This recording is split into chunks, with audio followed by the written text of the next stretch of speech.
అలాంటి వాళ్ళకి 1 అవర్ తర్వాత బ్రెస్ట్ ఫీడింగ్ అనేది ఇవ్వాలి. ఎందుకంటే దాంట్లో కొలెస్ట్రాల్ మామూలుగా ముర్రుపాలు అంటారు కదా, దాంట్లో మనకి ఇమ్యూనోగ్లోబులిన్స్ ప్రోటీన్స్ ఇవంతా ఉంటాయి. ఎందుకంటే వ్యాధి నిరోధక శక్తి అనేది పెరుగుతుంది అవి ఇవ్వడం వల్ల. కాబట్టి డెలివరీ అయిన తర్వాత మీకు తెలిసిన వాళ్ళు కానీ లేకపోతే మీరు కూడా కానీ డెలివరీ అయిన తర్వాత 1 అవర్ లోపల బ్రెస్ట్ ఫీడింగ్ అనేది ఇవ్వాలి. ఇంకా అవేంటి పూత పాలు తర్వాత ఇవంతా అవాయిడ్ చేయాలమ్మా. 66 నెలల వరకు కంటిన్యూస్గా బ్రెస్ట్ ఫీడింగ్ అనేది ఇవ్వాలి. వేరే అదర్ ఏవి ఇవ్వకూడదు. ఒకవేళ సరిపోవడం లేదంటే డాక్టర్ సలహా మేరకు ఏదో ఒకటి యూజ్ చేయాలి. అంతవరకు 6 మంత్స్ వరకు మనం కంటిన్యూస్ బ్రెస్ట్ ఫీడింగ్ అనేది ఇవ్వాలి. మనకి ప్రతిరోజు 8 to 12 టైమ్స్ మన బ్రెస్ట్ ఫీడింగ్ అనేది ఇవ్వాలి. ఒక 2 అవర్స్ ఒకసారి గ్యాప్ ఇచ్చి వాళ్ళు నిద్రపోయినా కూడా లేపి 8 to 12 టైమ్స్ మనము బ్రెస్ట్ ఫీడింగ్ అనేది ఇవ్వాలి.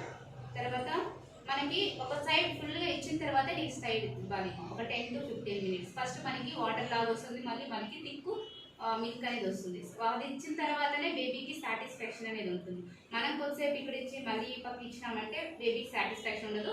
లేస్తే తాగుతుంది, మళ్ళీ పడుకుంటే లేస్తే తాగుతుంది, ఇలాగే ఉంటుంది. కాబట్టి కంటిన్యూస్గా ఒక సైడ్ ఇచ్చిన తర్వాతనే మళ్ళీ ఇంకో సైడ్ ఇవ్వాలి. మళ్ళీ బ్రెస్ట్ ఫీడింగ్ ఇచ్చేటప్పుడు కూడా ఏమంటే ఇక్కడ మనకి బ్లాక్ కలర్ ఉంటుంది కదా, అది ఫుల్గా కవర్ అయ్యేలాగా బేబీ మౌత్ పెట్టాలి. మనం ఎలాగంటే అలా పెట్టేసినామంటే సకింగ్ అనేది కరెక్ట్గా ఉండదు.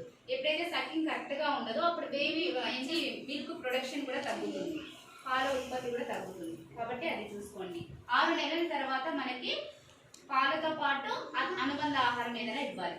స్టార్ట్ చేస్తారు కదా 6 మంత్స్ తర్వాత.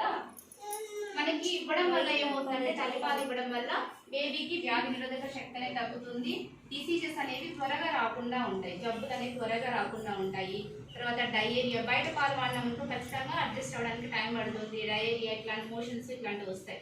అదే తల్లికి తల్లికైతే ఏమేమి ప్రయోజనాలు ఉంటాయి? క్యాన్సర్లు అనేవి చాలా వరకు తగ్గుతాయి. మా breast cancer, ovarian cancer. Ovaries అంటే మనకి అండాశయాలు ఉంటారు, విన్నారా? అండాశయాలు వినలేదా? విన్నారు కదా. అలాగా మనకి ఓవేరియన్ క్యాన్సర్, బ్రెస్ట్ క్యాన్సర్ అనేది తగ్గుతుంది. ఇంకా మళ్ళీ వెంటనే మనకి నెక్స్ట్ ప్రెగ్నెన్సీ అనేది రాకుండా ఉంటుందమ్మా.